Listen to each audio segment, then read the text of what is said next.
Bonjour mesdames et messieurs, bienvenue à Hebdo4, votre émission qui traite d'informations locales.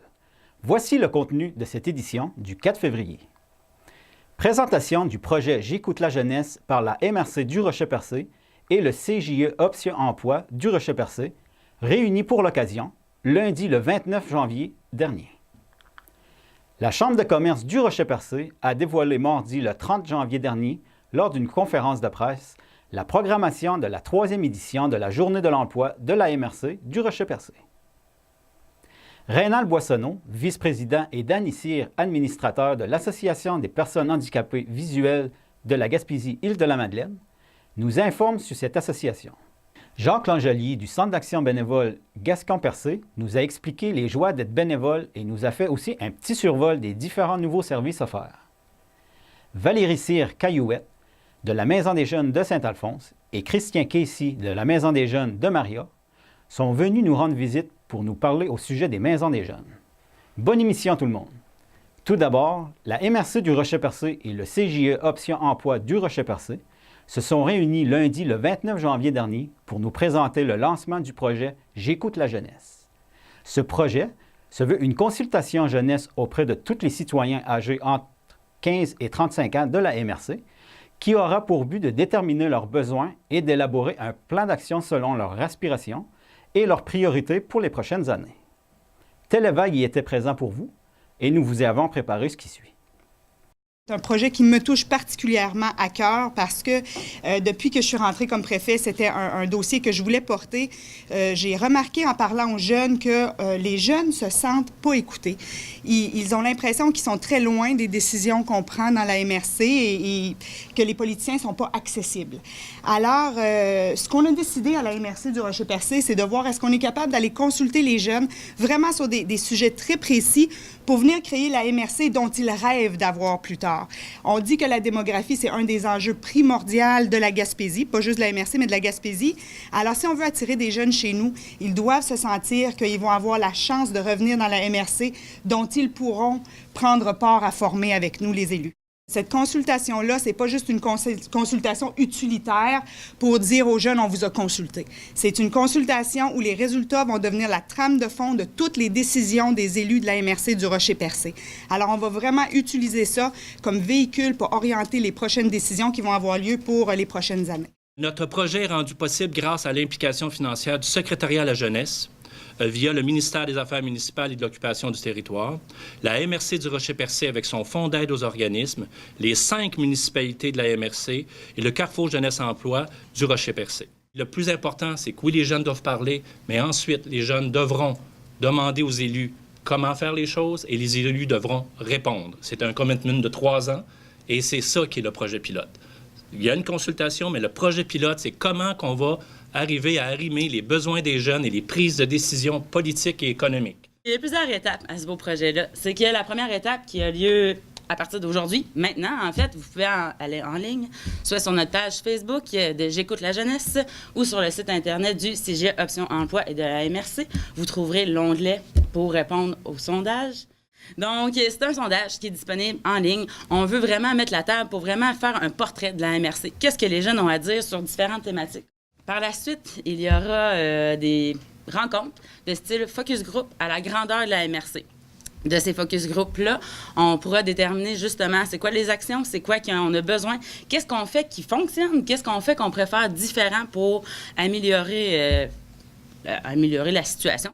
Par la suite, il y aura enfin la 3e étape et la dernière, mais non la moindre, c'est-à-dire la création du plan d'action qui sera fait.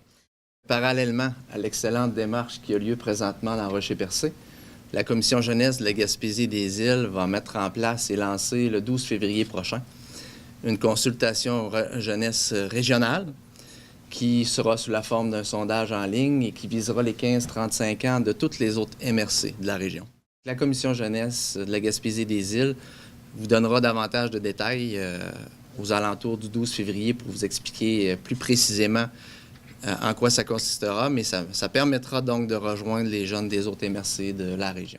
Nous aimerions remercier tous les partenaires de cette merveilleuse aventure qu'est J'écoute la jeunesse, tels que CJE Option Emploi Rocher-Percé, MRC du Rocher-Percé, Frédéric Vincent, Robert-Henri, l'École secondaire Monseigneur Sévigny, l'École secondaire du Littoral, Evergreen High School, le Réseau en développement social Rocher-Percé, les membres de la table consultative jeunesse, École des pêches et de l'aquaculture du Québec, Cégep Gaspésie, CEA Laramie et CFP La Relance, citoyens piliers qui nous aideront à la promotion, les 5 villes et municipalités de la MRC, pour un partenaire régional, la Commission jeunesse Gaspésie-Île-de-la-Madeleine.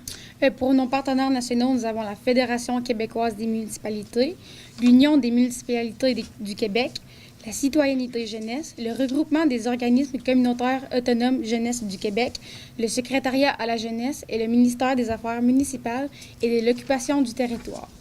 Pour conclure cette conférence de presse, j'aimerais remercier tout le monde de s'avoir déplacé et d'avoir assisté à celle-ci.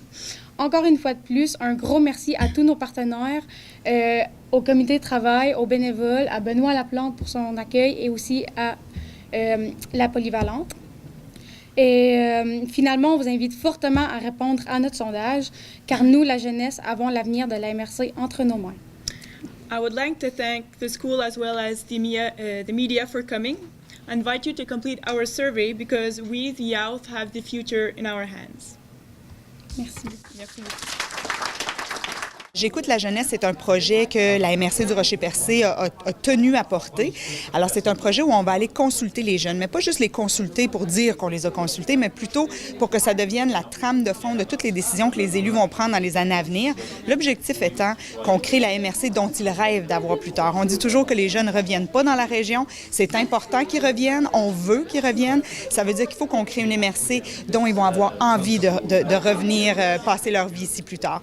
Alors, c'est vraiment l'objectif. C'est de venir aller sur le terrain, consulter les jeunes de 15 à 35 ans. Et c'est très important qu'ils s'impliquent, qu'ils fassent le sondage. C'est environ 15 minutes, 20 minutes, mais ça va vraiment créer la trame de fond pour les prochaines décisions à venir dans les prochaines années. C'est sous le thème « Ensemble pour l'emploi » que mardi, le 30 janvier dernier, la Chambre de commerce du Rocher-Percé a dévoilé la programmation de la 3e édition de la Journée de l'emploi de la MRC du Rocher-Percé, qui se tiendra le 12 avril prochain entre midi et 19h à l'Aréna de Grande-Rivière sous la présidence d'honneur de M. Alexandre Rail, vice-président Opération Port-Daniel-Gascon pour Ciment Mécanis. Voici ce que nous avons préparé pour vous pour l'occasion. Comme vous le savez, le marché du travail de la MRC du Rocher-Percé a beaucoup changé dans les dernières décennies. Nous vous présentons aujourd'hui un outil majeur qui nous permettra de relever ces nouveaux défis. Au nom de toute l'équipe du Centre local d'emploi Le Rocher-Percé, j'aimerais vous partager notre fierté d'être associés à cet événement. Sous le thème « Ensemble pour l'emploi », cette 3e édition a pour objectif de rassembler une 60aine d'employeurs, les centres de formation professionnelle, les commissions scolaires René Lévesque et Chic-Choc, l'École des pêches et de l'aquaculture du Québec, les organismes d'aide à l'emploi et des centaines de chercheurs d'emploi et d'étudiants. Donc, il va y avoir beaucoup de monde. Ça va être vraiment intéressant. L'espace offert par la Ville de Grande-Rivière met plus de 60 kiosques à la disposition des employeurs et des maisons d'enseignement.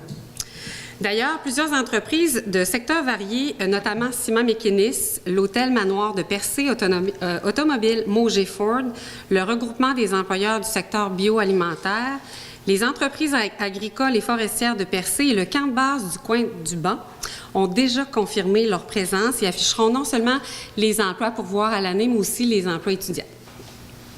De plus, des professionnels du CGA Option Emploi offriront aux chercheurs d'emploi la possibilité de mettre à jour leurs outils de recherche d'emploi, le CV, tout ça.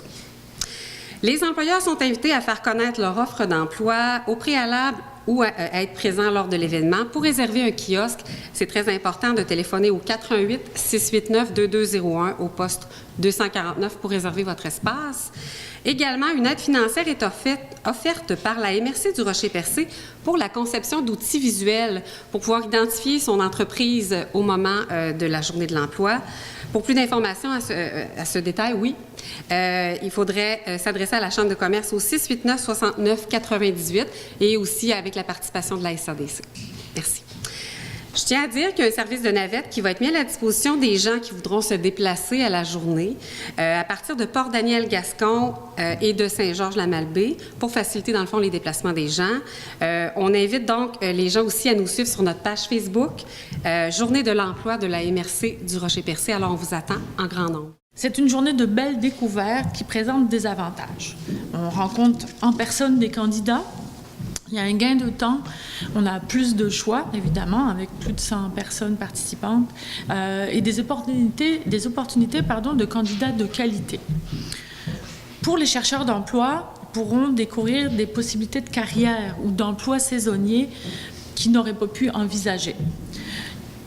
Imaginez 60 kiosques occupés par des entreprises à la recherche de personnel, ainsi que des maisons d'enseignement qui vont proposer aux chercheurs d'emploi, soit pour se réorienter ou encore pour perfectionner leurs études dans nos régions. En matière d'emploi, on est heureux d'annoncer qu'on a vraiment rempli et tenu notre parole en embauchant des travailleurs gaspésiens ou originaires de la région pour environ 80 % de la totalité de nos travailleurs. On a mis un solide programme de formation, particulièrement en travail conjoint avec Emploi Québec à l'époque, pour donner vraiment à nos travailleurs les connaissances requises pour opérer la cimenterie. On le voit aujourd'hui, nos gens, l'équipe en place, des travailleurs de la région, opèrent de façon autonome les équipements de l'usine. On va fournir des emplois durables, et ça pour plusieurs générations. On parle de 50 ans, 75 ans pour la cimenterie. Le salon qui se tiendra en avril, c'est l'occasion idéale pour ces entreprises de démontrer leur vitalité, de se faire connaître comme les employeurs de choix dans la région et de recruter des employés qui vont permettre à l'organisation de poursuivre sa croissance, de développer de nouvelles expertises, des nouveaux marchés, de faire rayonner la région encore plus. Quand j'ai été approché pour avoir la possibilité d'être la ville hôte de l'événement, j'ai dit oui tout de suite. Parce que je vous dirais que, en ce qui me concerne, le vent de changement qu'on va amener à Grande-Rivière au niveau de la prospérité, je pense que ça concorde très bien d'apporter un premier événement dans notre nouvelle aréna que maintenant on appelle le centre sportif Desjardins. Complexe sportif Desjardins à Grande-Rivière. Donc, on est très fiers de la collaboration du partenaire de Desjardins. Comme maire de la ville de Grande-Rivière qui veut beaucoup collaborer au niveau du développement, je suis très fier de m'associer, la ville s'associer au partenariat avec l'ensemble des organismes. Puis j'invite la population et les entreprises d'y participer. On a besoin, puis je vous dirais je pense qu'on a une clientèle. On est des chercheurs d'emploi, puis il faut souvent, les emplois ne sont pas nécessairement toujours affichés. Donc, je pense que c'est l'occasion de se réunir tous ensemble pour faire connaître les opportunités d'emploi ici, dans la MRC Rocher-Percé. L'Association des personnes handicapées visuelles de la Gaspésie et des Îles-de-la-Madeleine, dont le bureau est ouvert depuis le 9 janvier 1995, possède 332 membres inscrits dans la région de la Gaspésie-Îles-de-la-Madeleine vivant avec un handicap visuel. Subventionné par le CI3S et supporté par les Chevaliers de Colomb, les Clubs Lyon, Centre d'aide les îles et autres organismes, l'association offre un programme intégration loisirs et un programme d'accompagnement permettant aux membres de participer à des activités à des coûts moins élevés. Nous avons reçu Rénal Boissonneau, vice-président de l'association, et Danny Cyr, administrateur à l'association, pour vous en parler. En avril, le renouvellement de la carte de membres actifs et soutiennent deux catégories de membres. Actifs sont les personnes handicapées visuelles, soutien à tous ceux et celles qui désirent soutenir notre organisme. Le coût est de 5 $. Il y a les activités qu'ils font, il y a aquaforme adapté, les rassemblements, comme je disais tout à l'heure, loisirs et sportifs, la cabane à sucre, la destination loisirs, ça c'est en septembre à l'automne, à Bécomo, qui rejoint les organismes du Québec. La durée de l'activité est sur une fin de semaine, etc. Présentement, nous sommes dans la vente de billets tangués. Un pourcentage à remis à notre association. Puis il va y avoir un déjeuner organisé par le Chevalier de Colomb de Caplan, le 25 mars à Caplan. Il y a Lisette Poirier qui est toujours au bureau pour répondre aux appels des clients ou des membres. Si on a besoin d'une écoute, d'une oreille, Lisette est là pour pour vous soutenir si vous avez des questions, des problèmes à régler. Elle peut vous orienter vers des services qui existent. Ici, en Gaspésie, il y a vraiment beaucoup de services. J'ai été moi-même surpris quand je suis embarqué dans l'association, parce que je demeurais à Capcha à ce moment-là. Et puis, ils sont venus chez moi, ils m'ont rencontré, ils m'ont parlé de tous les services possibles, le 411, gratuit. Il y a vraiment plein de choses là, qui peuvent nous aider. Le centre de réadaptation, il y a beaucoup de matériel adapté pour nous. Comme moi, à la maison, j'ai une télévisionneuse qu'on appelle. C'est un écran avec une caméra qui lit, qui nous permet de voir à la grosseur de notre choix. La couleur aussi peut varier pour nous permettre de lire notre courrier facilement. C'est une chose que j'ai bien aimée. Au départ, j'acceptais pas de prendre la canne blanche, mais je me suis adapté à utiliser ma canne, et puis c'est vraiment utile. Les gens font plus attention à moi quand je viens qu'à traverser la rue. Et puis s'il y a un obstacle devant moi, ben la canne frappe sur la chose qui est en avant de moi, donc je peux passer à côté sans problème. C'est vraiment important pour moi là, d'avoir ma canne blanche aujourd'hui. Je l'utilise vraiment tous les jours. C'est vraiment bien la canne blanche. Ayez pas peur de l'utiliser si vous en avez une à la maison. Comme moi, j'ai une rétinite pigmentaire. La rétinite pigmentaire, c'est une maladie qui attaque ma rétine et que ma vision s'en va en diminuant. C'est vraiment dégénératif. Puis, c'est possible que je devienne avec une cécité, mais c'est différent pour chaque personne. On ne peut pas savoir qu'est-ce qui va se passer avec ma vision. Mais l'association vient-tu en aide aussi aux personnes qui ont un problème visuel mais temporaire? Oui. Si la personne est prise avec ce problème-là pendant un bout avant d'être opérée ou quoi que ce soit, oui, d'après moi, il n'y a aucun problème. D'accord.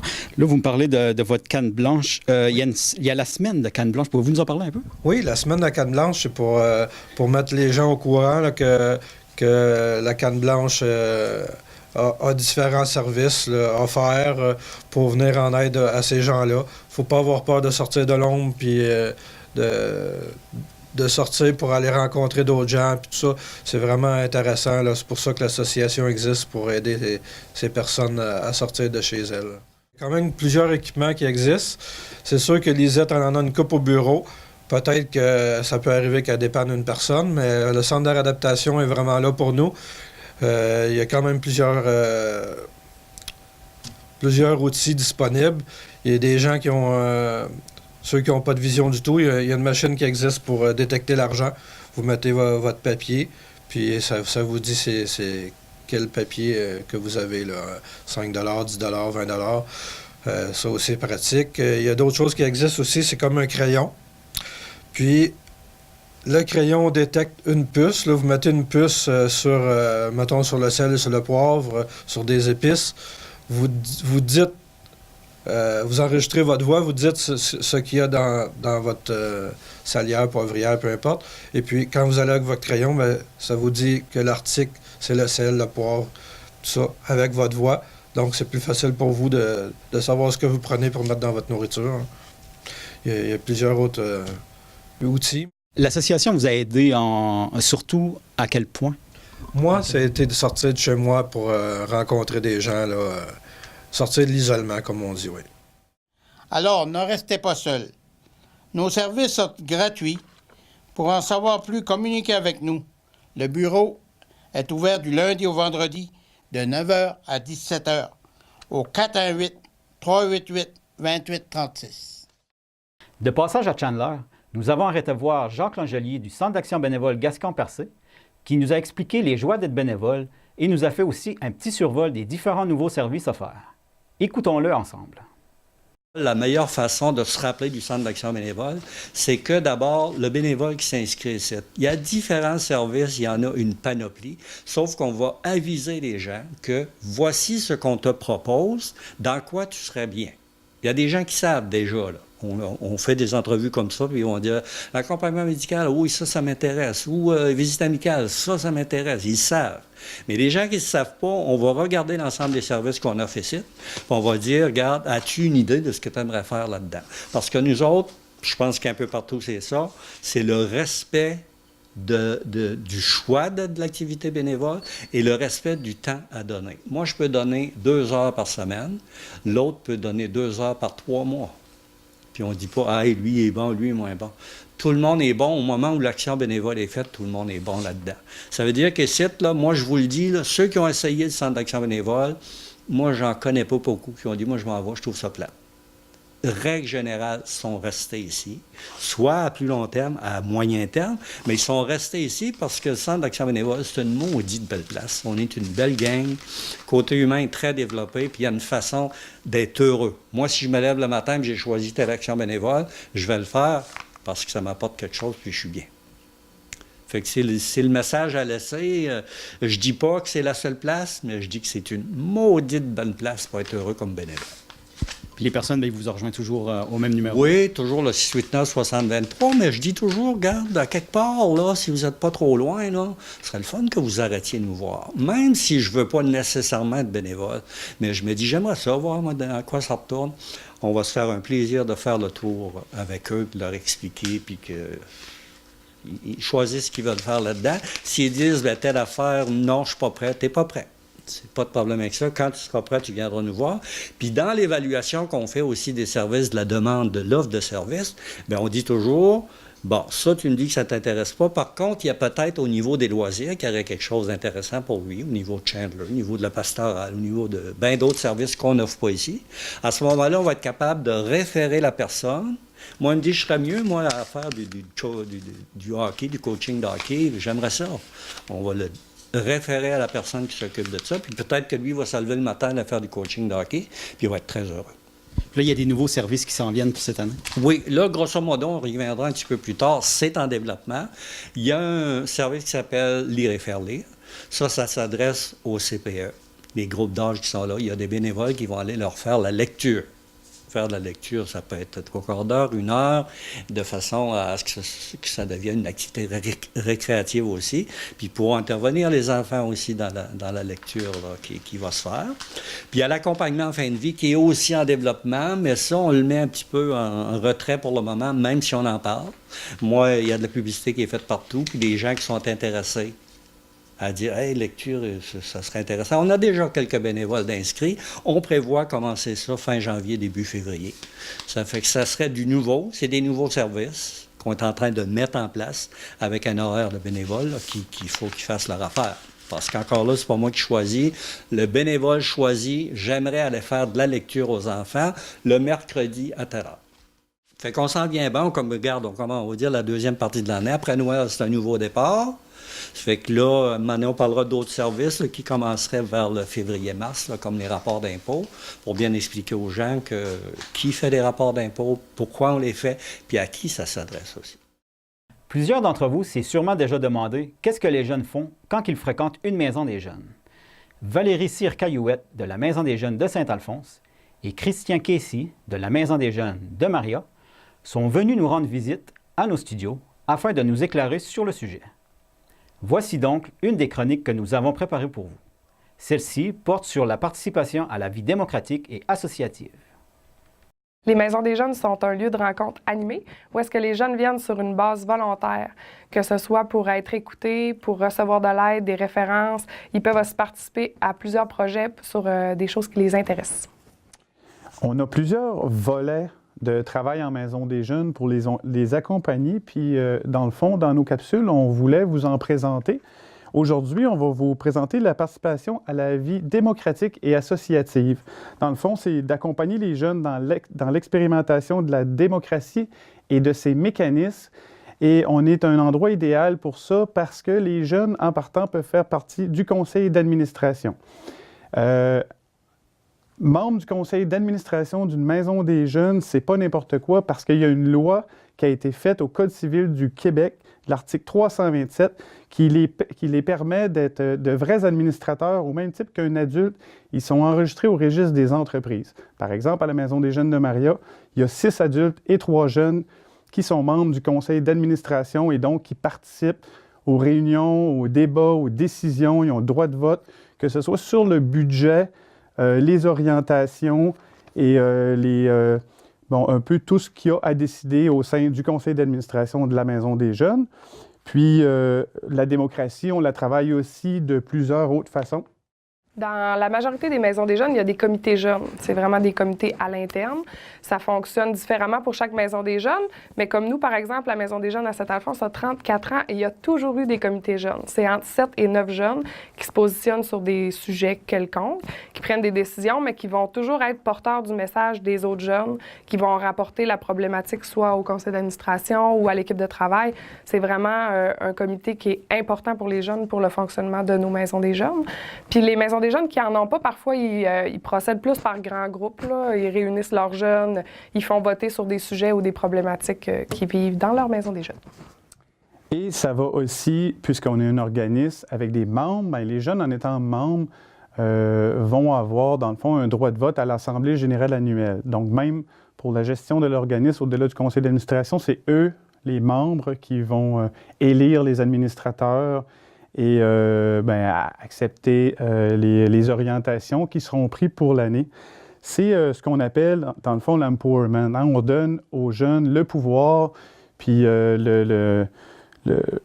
on pourrait dire, on leur donne, dans le fond, la responsabilité, puis le pouvoir de s'exprimer et de participer à l'organisation puis à la gestion de leur organisme, leur maison des jeunes. Ils vont même être parfois choisis pour représenter leur maison des jeunes à l'Assemblée générale annuelle du regroupement des maisons des jeunes du Québec. Là, on parle que c'est chaque maison des jeunes qui sont membres. Il y a à peu près 185 maisons des jeunes. C'est une assemblée générale d'à peu près 400 personnes où le jeune va pouvoir voter là, pour représenter son organisme. Donc, c'est un milieu très, très vivant pour les jeunes. Dans le fond, les jeunes sont un pôle majeur dans toutes les maisons des jeunes. C'est important qu'ils s'investissent dans chaque instance de leur maison des jeunes.